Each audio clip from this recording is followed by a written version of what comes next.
Nosso convidado do programa de hoje é um talentoso carnavalesco da nova geração. Eu converso com o atual carnavalesco da Estácio, Marcos Paulo. Tudo bem, Marquinhos? Tudo bem. Olha nós aqui outra vez, né? É isso aí. O Marcos foi meu parceiro durante 3 anos, os 3 anos que eu passei na Unidos da Tijuca, Marcos Paulo, Anique, Elcio Paim, né? E na primeira temporada, o Carlos Carvalho, né? Isso.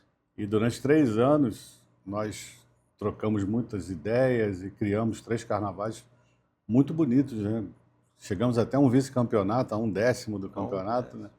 Não foi 1/10, nós empatamos e perdemos no quesito desempate, enredo. Olha, Perdemos 1/10 no enredo e ficamos com a mesma pontuação da Mangueira. Só que o quesito desempate era enredo. A gente perdeu porque perdeu 1/10 enredo. Mas a pontuação foi a mesma. foi um belíssimo carnaval. Foram 3 anos muito felizes, pelo menos para mim, lá na Unidos da Tijuca. Para mim, sempre, nunca neguei, até na época eu falava de muita admiração pelo seu trabalho, que eu já tinha, né? E tenho até hoje, continuo dizendo que é um dos carnavalescos com uma leitura muito moderna, Obrigado. que não passa, né? Está sempre se atualizando. Eu gosto muito dos riscos, os projetos são os mais belos que eu vejo, assim. Quando você me apresenta os projetos, eu ainda fico bobo. E é verdade. Meu presidente da Estácio de Sá disse que teve uma vez no seu barracão, Cor da Pedra, no Cor da especial. Pedra. Mais uma injustiça que eu acho, mas a gente acaba nossa opinião não conta tanto para isso aí, né? Justiça, o Cor da Pedra ter descido.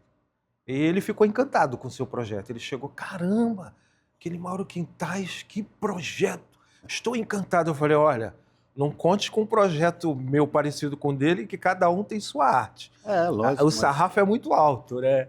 Porque teu projeto é maravilhoso. Eu acho que esse que é eu acho muito bacana. Essa divisão de olhares e cada um no seu estilo, cada um no seu... Isso é que tonifica o carnaval do Rio de Janeiro, né? É que eu sempre faço essa, entre aspas, uma criticazinha ao carnaval de São Paulo, porque você não consegue ver em São Paulo a personalidade do profissional, do carnavalesco. Né? Você vê uma unificação plástica, né? Uns mais bem acabados, outros não tanto, mas você não consegue dizer, salvo algumas, deixa eu ver, por exemplo, Jorge Freitas, você consegue olhar e dizer, olha, aquele ali é Jorge Freitas, São Paulo. Né? Hoje, o Fábio Ricardo, nosso amigo Fabinho, né? Você consegue olhar o Fábio Ricardo e dizer, olha, aquele ali é o carnaval do Fábio, mas no geral, lá em São Paulo, vai tudo numa leva estética muito igual, né? Eu não tenho tanta experiência com o Carnaval de lá como você tem, mas pelo que eu vejo, pelo que eu assisto, me parece que o julgamento está em cima de um livro. Detalhes. De detalhes de um livro. Aqui no Rio, eu acho que eles, não sei se eles têm esse conhecimento, em São Paulo, a gente tem a possibilidade de alguns elementos a gente nem colocar no livro, fazer surpresa para o jurado julgar a arte que está sendo apresentada no momento. Eu acho que São Paulo, pelo que me parece, ele julga detalhes de vamos dizer assim, documental. Um mapa a ser seguido e tem que, independente daquilo estar bem feito ou mal feito. Se estiver dentro dos parâmetros do mapa, Então, às vezes, você vê uma alegoria lindíssima, como eu repito sempre, eu fiz alegorias na Dragões da Real, que eram alegorias lindíssimas. No entanto, você perde por um detalhe de um espelho, de uma placa que ficou amassada, né? Ou de um pano que desbotou, se você levar em consideração que você fica 15 dias na chuva, no sol, na chuva, no sol, na chuva, no sol. Então, isso já é papo para um outro programa. Para um outro, isso. Aí me parece que não julga a arte do artista, né? Porque o carnavalesco, ele é contratado pela sua arte. Ele é um grande gerenciador de uma equipe, sabemos disso, né? De um grande projeto. Mas ele é contratado porque ele imprimiu uma arte que a escola gostou e ela quer aquela arte na escola dela. Aí quando você julga detalhes de um documento, você está ignorando a arte daquele artista, né? Às vezes não leva nem em consideração alguns elementos históricos que passam na avenida totalmente equivocados. Mas mesmo equivocado, se estiver bem feito, leva 10. Leva 10, E aí? Aqui, eu já entrevistei você algumas vezes, né? E lá no início da temporada, Mas agora você já tem uma trajetória muito maior, são 7 anos aí 7 anos. de trabalho, né? Mas conta rapidamente para o nosso espectador que não conhece você, como é que iniciou a sua trajetória dentro dessa festa carnaval? Então, um menino muito apaixonado por carnaval, que ficava acordado a noite inteira para assistir desfile, esperava chegar ali o fim de ano para ganhar, né, o CD ou a fita, ou sei lá o que era na época, né, para escutar, né? A minha família sempre gostou muito de carnaval, de escola de samba, de desfile de escola de samba, e eu sempre fui muito apaixonado por isso, pelo desfile e desfilando, né, levado pela minha família para desfilar na Capixosa de Pilares, eu entrei um dia no barracão da Capixosa de Pilares para pegar a fantasia da Escola Mirim. Uhum. E pela televisão a gente não tem noção. Eu, na época, não tinha noção do tamanho que era. E quando eu me vi no meio daquilo tudo, né, era tudo muito gigante. Então eu fiquei encantadíssimo com aquilo, com toda aquela... Já era encantado, né, e fiquei encantado com o fazer. Aí, no ano seguinte, eu já estava estagiando no barracão, né, com Alexandre Lousada. Sim. Né, tinha que estudar para poder estagiar, né? Ele tinha uma série de regras para poder frequentar aquele estágiozinho ali de adereço. E eu comecei, como eu gostava de rabiscar, gibi, essas coisas, fazer desenhinhos, né? Eu comecei passando nanquim em cima do desenho do Lousada. Ele fazia lápis, Lousada desenhava toda a escola, ele fazia o lápis e eu tinha que passar o nanquim e apagar o grafite, porque ele aquarelava, então ele não gostava do acinzentado que o grafite deixava quando ele aquarelava ali, né? Para quem sabe como é a técnica, que hoje quase não se usa mais, né? A gente tem outras técnicas para utilizar. Então eu tinha que passar o nanquim e apagar. E como eu estragava os desenhos do Alexandre. Olha, mas ele tinha uma paciência comigo, mas depois eu peguei o jeito, peguei a mão. Sabe que quando eu comecei a trabalhar com o Max, eu também tinha essa função. O Max fazia mais ou menos uma ideia, eu e Regina Cairo, a gente contornava e vinha pintando. Uhum. E eu, muito inquieto, né? Não pintava aquilo na linha certa, né? O pintar ele já não me deixava pintar. Aí a Regina falava, você está saindo um pouco da linha. Aí na minha cabeça eu pensava, e daí? Mas tá bom que é vermelho, vamos embora, toca o barco, né? Até hoje eu sou um pouco, eu vou atropelando um pouco os processos. Aí eu lembro que ele tinha que fazer, às vezes o dedo ficava um pouquinho maior, ele tinha que fazer um adereço na mão, né? Ele ia adaptando ali, mas ele gostava de ver aquela minha paixão ali. E ali eu segui. O primeiro grande trabalho que você falou, olha, já estou onde eu cheguei, onde eu gostaria de chegar, evidente com uma trajetória futura muito grande, mas poxa, eu já estou... Na Portela, eu já tive a noção de que eu tinha um futuro bacana no carnaval, né? Foi quando eles me deram a função de tomar conta do ateliê das fantasias de comunidade com o Alexandre Lousada ainda. E das alegorias, da confecção das alegorias. Ali eu vi que eu já estava numa função bem bacana. E ali na Portela, quando o Alexandre Lousada saiu, eles resolveram montar uma comissão de carnaval.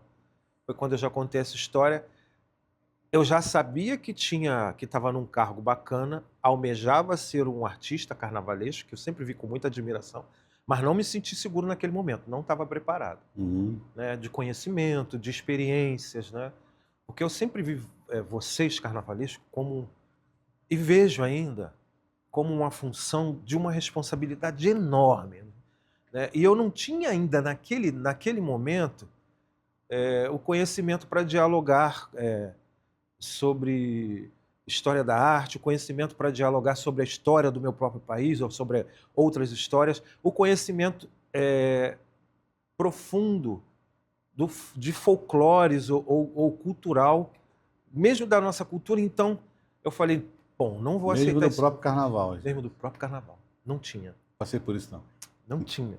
Eu falei, não é o meu momento. Então, eles não acreditavam ali na Portela, era o Carlinhos Maracanã, o presidente, que eu não tinha aceitado aquele convite. Né? Aí, nesse tempo, o Luiz Carlos Bruno me chamou para a União da Tijuca para fazer equipe para o Paulo Barros. O Paulo Barros não tinha uma equipe, ele foi contratado para fazer o grupo especial, mas não tinha uma equipe dele, né? E eu fui chamado para fazer essa equipe para ele, junto com outras pessoas. Não, isso revela um amadurecimento, né? Que você tem uma autocrítica e dizer, não, estão me dando um cargo que acarretaria certamente em mais dinheiro, mais pagamento, Sim. né? E você fala, não estou preparado para o momento. Isso eu poderia dizer, isso é nobre, mas realmente isso revela uma personalidade que entende que realmente é preciso. E é por isso, talvez, que você hoje está no caminho acadêmico também, né? Sim, sim. Eu já estou numa trajetória acadêmica, né? Ainda entendendo essa responsabilidade do que é ser carnavalesco, ainda estou aí me preparando. Não que eu ache que o carnavalesco ele tenha que ser acadêmico, não. Sim, sim. Que eu me apaixonei pelo carnaval com toda essa mistura de acadêmicos, não acadêmicos, de carnavalescos que faziam enredo afrocentrados, outros não. Então eu não acho que a gente está no jogo e não tem uma regra. A arte ela não tem que ter uma regra, né? Você tem que apresentar a sua arte da forma que você acha que é digno e que vai agradar as pessoas e que vai agradar a escola de samba. Afinal, você está numa disputa. Mas não que tenha que ser acadêmico ou que tenha que ter uma carreira longa acadêmica. Eu tenho essa carreira longa acadêmica porque eu também acho que o carnaval ele tem que ser discutido no meio acadêmico, porque é pouco discutido. Tem muitos acadêmicos no meio do carnaval, mas a academia não discute a fundo o carnaval. Porque você mesmo usa essa frase e eu gosto de repetir essa frase que você fala. O carnaval ele é um espetáculo grandioso, enorme, né, vistoso, muito famoso no mundo inteiro, mas a estrutura é amadora. Nós somos amadores na hora de tratar os profissionais, né, os contratos profissionais, questão de pagamento, segurança de trabalho. Segurança de trabalho, espaços de trabalho, né? No grupo especial, as escolas de sambas têm um espaço, né? Fora do grupo especial, não temos um espaço, né, digno. E mesmo no grupo especial, quando vamos montar o nosso espetáculo para o desfile, nós somos jogados no meio de uma rua, de uma avenida, sem banheiro, sem espaço de convivência, sem um espaço para você beber água, para ir no banheiro, sem nada, né? E a gente tem que se adaptar ali naquele espaço ali e montar um espaço, um espetáculo complexo pra caramba, uma montagem complexa pra caramba. Onde você não pode errar. Que não pode errar, uma arquitetura super complicada que é uma alegoria com muita gente em cima. E a gente ainda tem um lado que a gente monta desfilando. A escola já está entrando e você ainda está colocando coisa em cima. Ainda está colocando coisa em cima, então a gente tem que amadurecer mais. E levar essa discussão dos desfiles das escolas de samba com essas questões, com muitas outras questões, eu acho. Estou citando essas, mas tem outras questões de escola de samba. Para a academia, a gente dá um corpo melhor para discutir esses assuntos, eu acho isso. Por isso que eu estou aí já fiz mestrado, agora estou no doutorado e continuo. E meu objeto é sempre o desfile de escola de samba. É isso que eu ia perguntar. As suas teses são sempre com base na festa que você milita, que é o carnaval. Que é o carnaval, nessas questões do carnaval. Seja nas questões da negritude, seja nas questões profissionais, né? Eu estou sempre militando aí, levando essas questões para dentro da academia, para ver se a gente ganha mais visibilidade, para a gente ter um espetáculo mais justo, principalmente para as pessoas que trabalham. E te impressiona como me impressiona? Por exemplo, nós estivemos juntos agora, deve ter uns 10 dias, numa defesa de tese. De tese, né?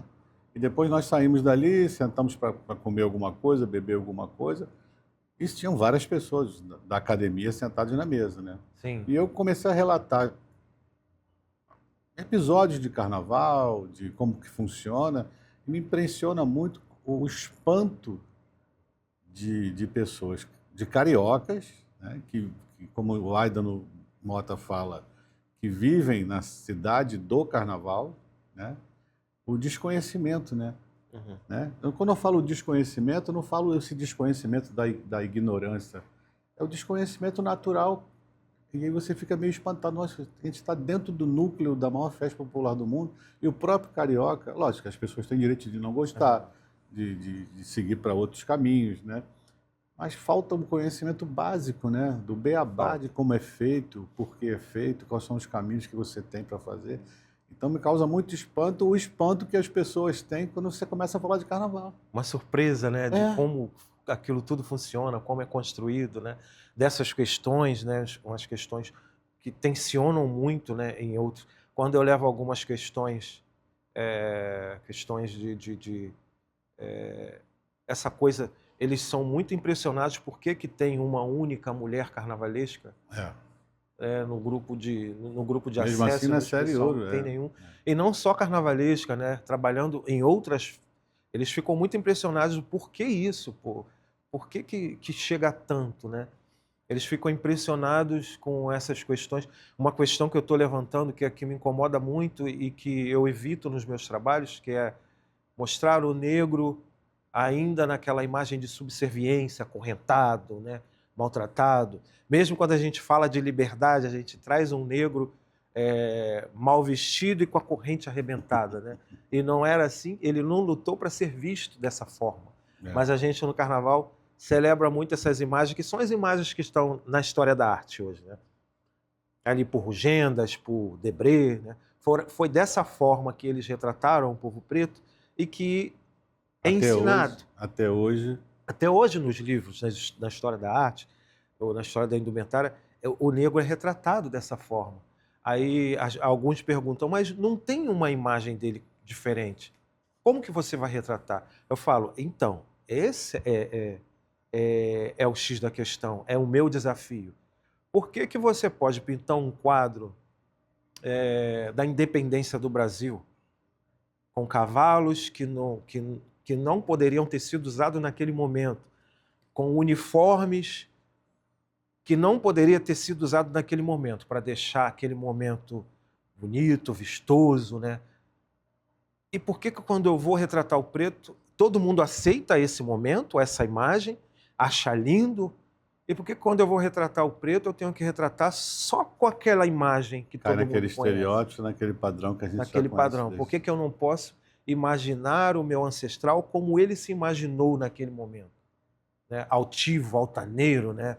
Com uma postura bonita, não chicoteado ou num tronco, ou nós mesmos na Unidos da Tijuca, eu uso nas nossas imagens do nosso trabalho, no pão, que a gente trouxe aquele navio negreiro, né? Uma alegoria até muito bonita, e a gente traz ali, fala de um momento de liberdade, fala de um negro, né, um ex-escravizado que era padeiro e que ensinava os ofícios para outros negros que foram libertos, né? Mas a gente traz ele acorrentado ainda. Traz uma ala totalmente acorrentada e com um cesto de pão na cabeça. Por quê? O cesto de pão remete às figuras de Debré e o negro naquela época, a época que a gente estava retratando, a imagem que a gente tem, a imagem daquele negro acorrentado, com aquela roupa de algodãozinho toda recortada. Então é o que a gente tem para representar. E acaba que o público se identifica com essa imagem, porque também é o que ele tem no imaginário dele. Do jurado.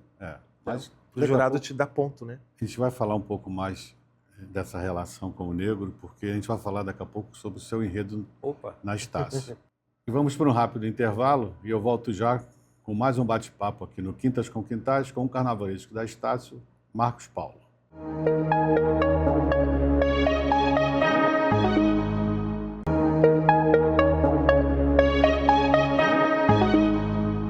Voltamos com Quintas com Quintais e eu sigo conversando com o carnavalesco Marcos Paulo. Marcos, vamos falar agora um pouco da Estácio, né? Você já está no Estácio há quanto tempo? Terceiro carnaval. Terceiro carnaval. Essas renovações, elas geram para a gente, eu também já estou na Porra da Pedra, vou para o meu quarto ano. Quarto, né? Não, é o quinto ano já de Porra da Pedra, nessa segunda temporada, né? Não é comum, né? Você ter essas renovações, pelo menos no nosso meio, a gente sempre vê que sai, que fica, independente de resultado, às vezes, porque a culpa sempre é do carnavalesco. Né? E quando a gente consegue ter essa sequência de trabalhos, né? Isso nos traz um conforto muito grande, que você entende, já conhece melhor a sua escola, você conhece a sua comunidade, você conhece os erros, principalmente você vai ter acesso aos acertos, né? E eu reparei que esse ano você renovou muito rápido. Sim. Né? Nem deu tempo das janelas abrirem e você já estava renovado com a Estácio. Né? Conta um pouco dessa tua relação com a Estácio e fala um pouco depois do seu enredo para Carnaval 2026. Certo. Eu cheguei na Estácio de Sá, acho muito bonita essa relação. Eu cheguei, era uma escola muito apreensiva. Eu tinha essa... Eu sempre soube que a Estácio era uma escola muito alegre, né? E ela é muito alegre, né? Sempre foi uma escola de lotar quadra, mas eu cheguei e a escola estava muito apreensiva, mas muito apreensiva mesmo. Não estava vindo de bons resultados, né? Alguns resultados não tão bons. Os 3 últimos resultados antes de eu chegar não eram bons, né? E aí eu assisti ao desfile, fui pesquisar o porquê, né? E vi que eles vinham de umas intercorrências, de falhas no desfile, né? De não entrega de fantasia, né? Então eu já sabia ali que eu ia ter um grande trabalho para ter Você fez um estudo prévio para entender Sim, aonde que você ia atacar. onde eu estava chegando ali, né? E é um hábito meu mesmo, eu faço, assim, né? Até para poder atacar nas falhas, né? Geralmente eu estou sendo contratado pelas escolas que estão vindo de resultados não tão bons e acho que estão vendo que eu recupero de alguma forma ali, né? Porque nas 2 últimas foi assim, né? E aí eu vi esses pontos, né? Estudei esses pontos e ataquei neles no primeiro ano. A escola ainda estava um pouco desconfiada, né? Assim, do desfile, né? Ela vinha magoada Qual foi o seu primeiro enredo na resultados. Estácio? Foi Chão de Devoção, Orgulho Ancestral, né? Que falava de Cambinho de Maria Conga, né? De sua trajetória de África até o Brasil, né? E foi um desfile muito legal, muito bacana. A escola desfilou muito aguerrida. Foi um desfile muito bonito. Aí a escola chegou numa 3ª colocação, depois de alguns anos está de 8º para trás, né? E aí acendeu aquela luz de novo na Estácio de Sá, né? Já no ano seguinte era uma escola sorridente, alegre, como a gente conhece a Estácio de Sá. Quadra cheia, né? Os componentes animados, felizes. Aí foi feito o enredo sobre os encantados amazônicos, que a gente foi vice-campeão do Carnaval. Mais uma vez, a escola feliz, e esse ano a escola está com muito gás. A gente vai falar de Tata Tancredo, né? Tancredo da Silva Pinto, que é uma figura que nasceu em Cantagalo, mas se estabeleceu no Morro do Estácio. Né? Escolheu o Morro do Estácio para viver. Ele funda, né, ajuda a fundar, é um dos fundadores da Deixa Falar, né, da primeira escola de samba. Né, segundo o IFAM, existe controvérsias, né, mas o IFAM tem a Estácio de Sá como a Deixa Falar como primeira escola de samba e a Estácio de Sá como herdeira disso. E Tata Tancredo ele viveu no meio carnavalesco, né? O avô, o pai, a tia fundava blocos de carnaval, gostava da coisa da folia.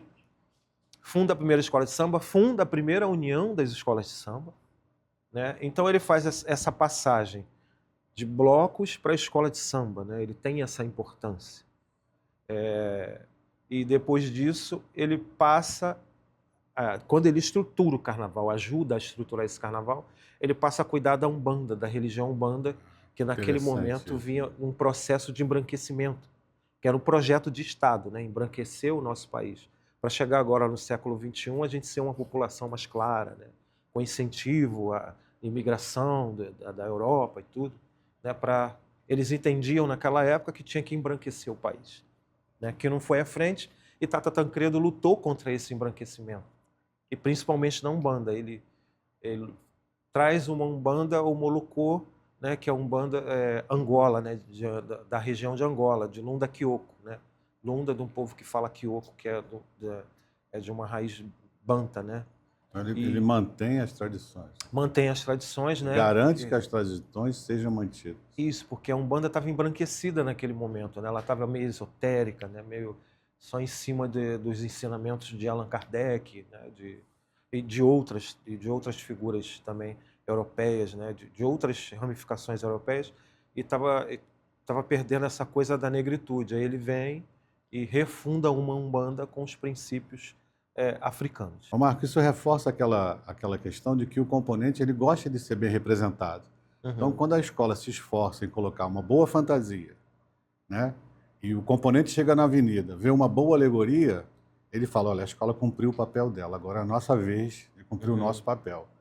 E aí acho que isso nutre a comunidade de uma força, né? Vamos fazer jus ao esforço que o carnavalesco, que a direção da escola, né, impôs esse ano. Então acho que essa troca eu acho que é muito interessante, né? Eu acho. E é aquele momento que fora a escola de samba, a gente tem todo o cuidado para falar, quero ser campeão, porque a gente tem respeito com as corrimães.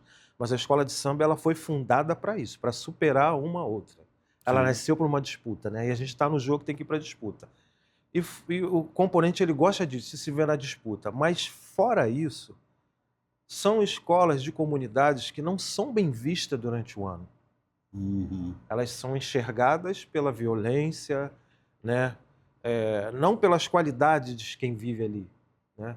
As qualidades de quem vive ali estão escondido atrás da violência, atrás do tráfico de drogas, ou atrás de qualquer outro assunto, atrás daquele aglomerado de casas que às vezes não é bem visto por quem está de fora.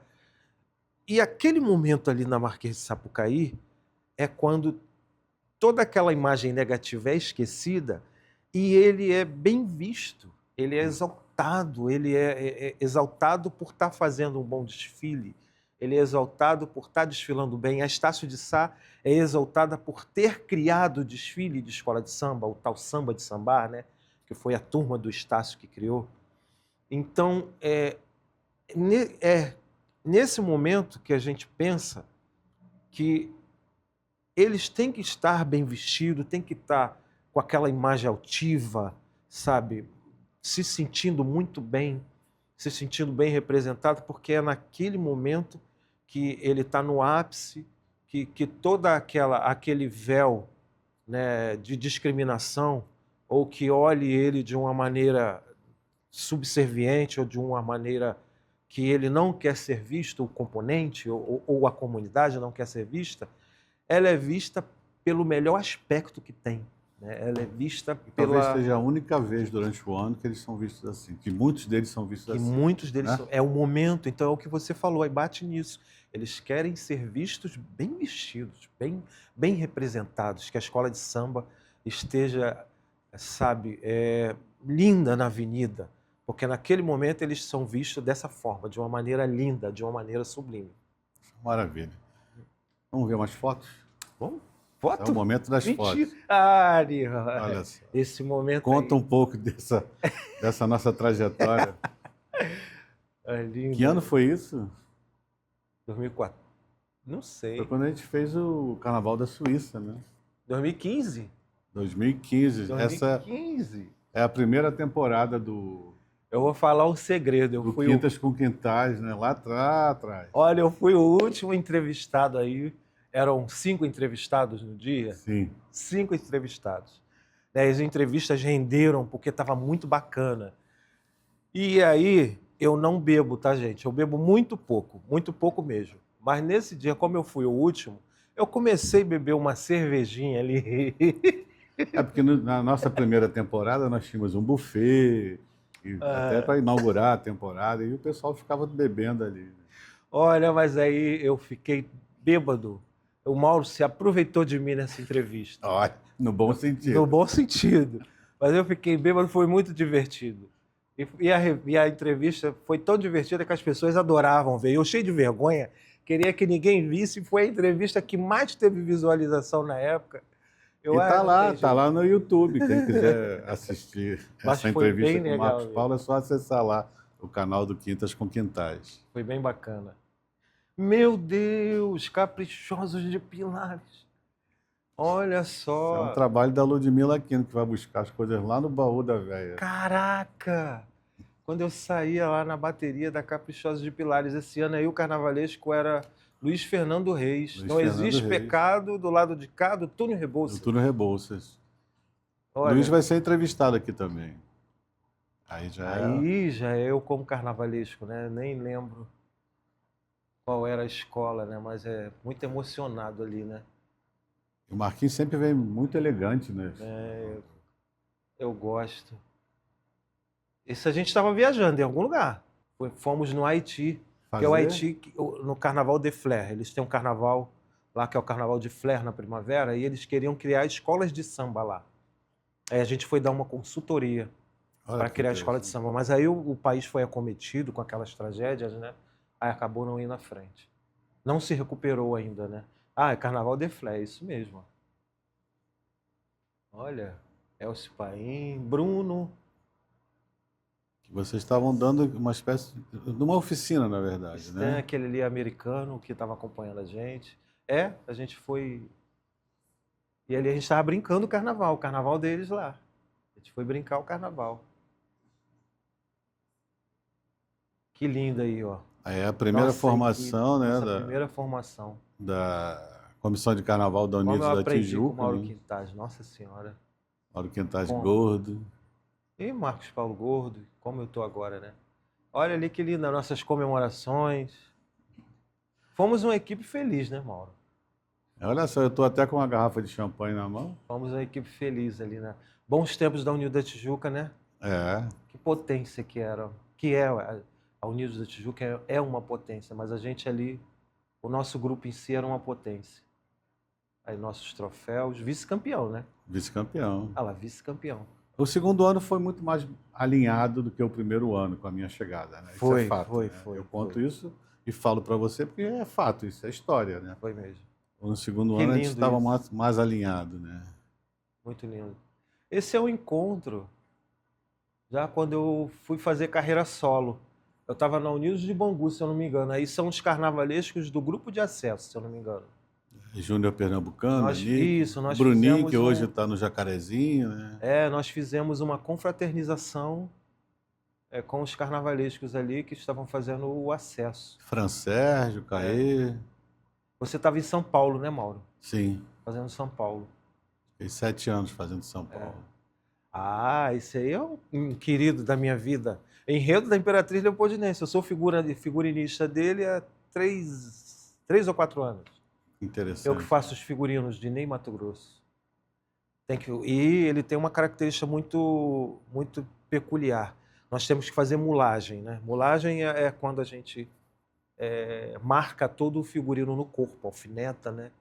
E só assim que os figurinos dele são feitos, é direto no corpo. Tem que fazer a mulagem, ele fica ali em pezinho. E o Ney está num momento ótimo, porque ele é enredo da Imperatriz Leopoldinense para 2026. O filme está indo muito bem, é um belíssimo filme, conta assim facetas da vida do Ney Mato Grosso que poucas pessoas conhecem. Então, agenda lotadíssima dos shows, né? Ele está num momento muito... Ele tem E ele fica ali em pezinho, o Ney, né? E para uma pessoa, para um artista de mais de 80 anos, potencializa muito mais esse esperando momento. A gente alfinetar todo o figurino, né? Que eu alfineto todo o figurino no corpo dele mesmo. Aí ele dá as dicas, né? A cintura dele, que não é na cintura, né? É quase um palmo abaixo da cintura, né? Que ele gosta de... Uma coisa mais sensual, que ele fica alongado, né? E eu curto muito fazer os figurinos dele. Entreguei um semana passada. A Nick Salmon, uma entrevista na rádio desse ano. Rádio Tupi, a Nick foi comentarista, né? Isso é Avenida, né? Avenida, mas foi no desfile das campeãs aí. Eu falei fiquei nervoso com o resultado, falei umas besteiras na entrevista. Besteira não, falei o que eu tinha que falar. A gente tem microfone para isso. Ih, gente, olha ali, já dando pinta desde pequenininho. Meu Deus. Com a perninha. Olha lá. Foi mesmo, foram lá no fundo do baú, gente. Como é que acham coisas que a gente nem lembra? Marcos Paulo bem lá na infância, olha lá. Aí a família, né? Minha família. Eu tive o prazer de conhecer sua filha. Não conheci o netinho, neto, mas a filha Marcos Paulo Neto. Marcos Paulo, Marcos Paulo. A filha agora já tem outro filho, que é João Marcos. Eu falei, meu Deus, larga esse Marcos de mão, tem tanto nome na face da terra. Você é avô de 2 meninos? De 2 já, 2 meninos. De 2. Minha mãe. Amor da minha vida. Vivo para ela, vivo para minha mãe.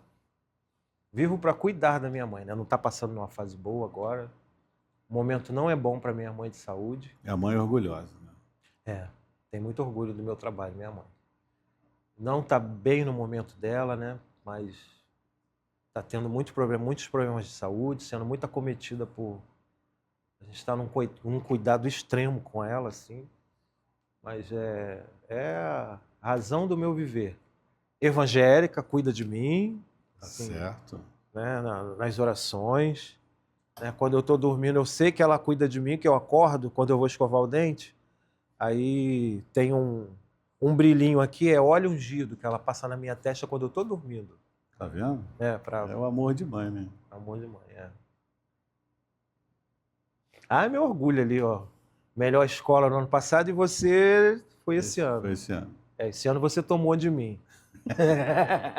Não, lá na Invenção da Amazônica também foi a melhor escola, né? Depois fomos lindo para o especial. Enredo Invenção da Amazônia, né? Aí veio você e agora a gente conseguiu com a Fordlândia também. Por estar no grupo de acesso, quando a gente se depara com uma premiação dessa, né? É um orgulho muito grande. E só esse, é o único prêmio, né? Para o grupo de acesso é o estandarte de melhor escola, né? Isso. Às vezes colocam aquele de criatividade, o Fernando Pamplona. Fernando Pamplona. Mas aí tem que ser um momento muito mas é o único prêmio, então colocar. É como se fosse assim, como não é grandioso, né? O anúncio meu presidente, o anúncio, né? O anúncio corrido, né?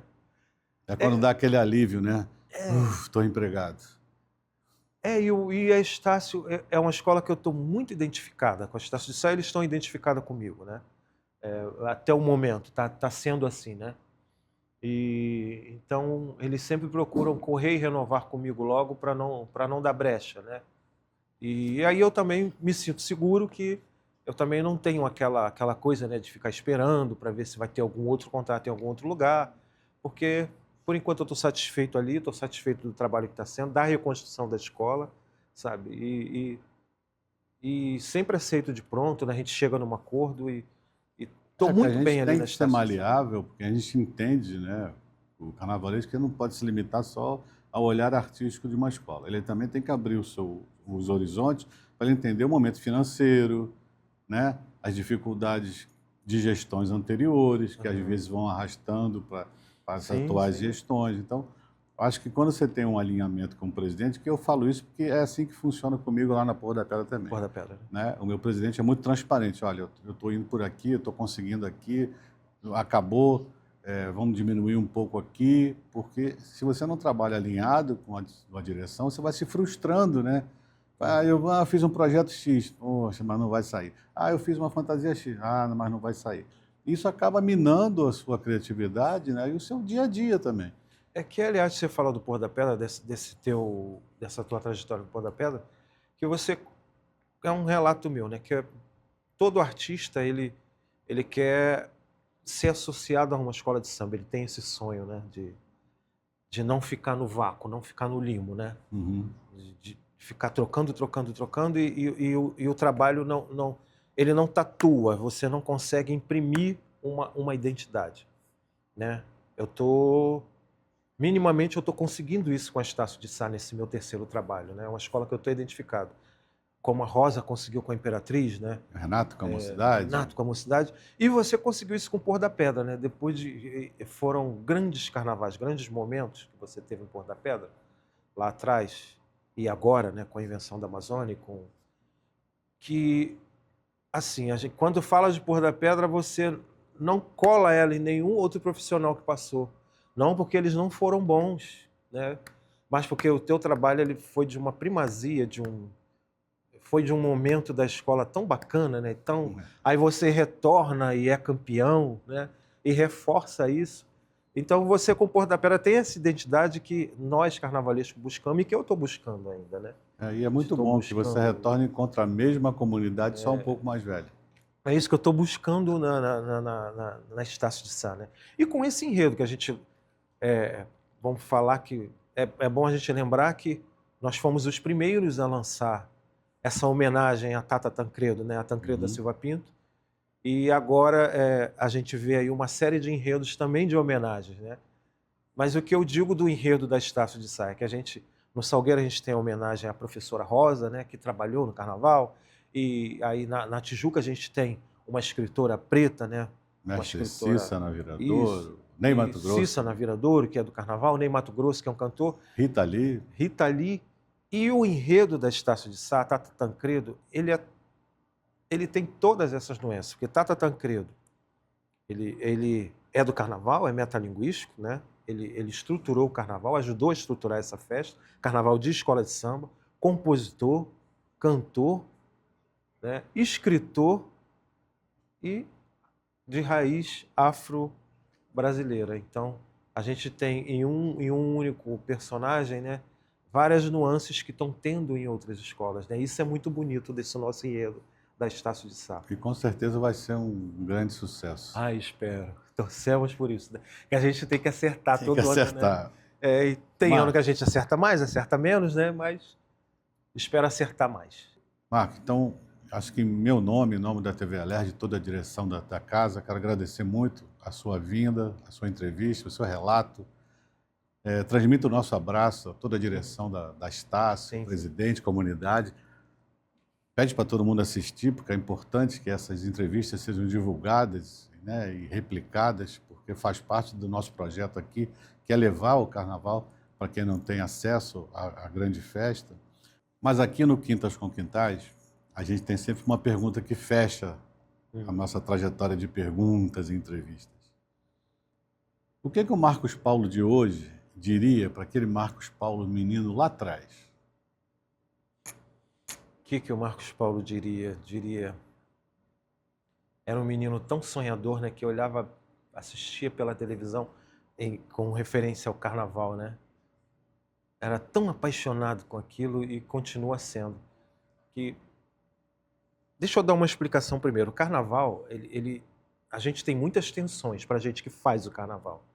Como você mesmo diz, o carnavalesco, hoje ele tem que ser comprador, ele é diretor de barracão, ele é chefe de adereço, ele é chefe de ateliê, ele é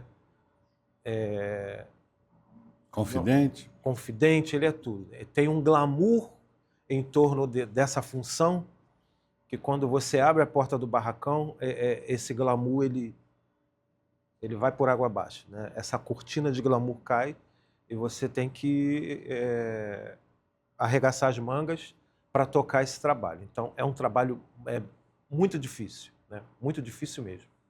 Né? Não é como todo mundo pensa que não é só glamour, né? Tem o glamour, mas não tem. Mas, ainda assim, nós somos um artista que o que a gente escreve as pessoas leem. Num país que a leitura ela não... Vamos dizer assim... Não é um grande hábito. Não é um grande hábito, né? A gente não pode negar isso. Ainda mais eu que sou do meio acadêmico tenho essa visão. Então, o que a gente escreve é lido. O que a gente escreve vira música. E o que a gente escreve, nós transformamos em elemento que compõe o enredo, vira fantasia.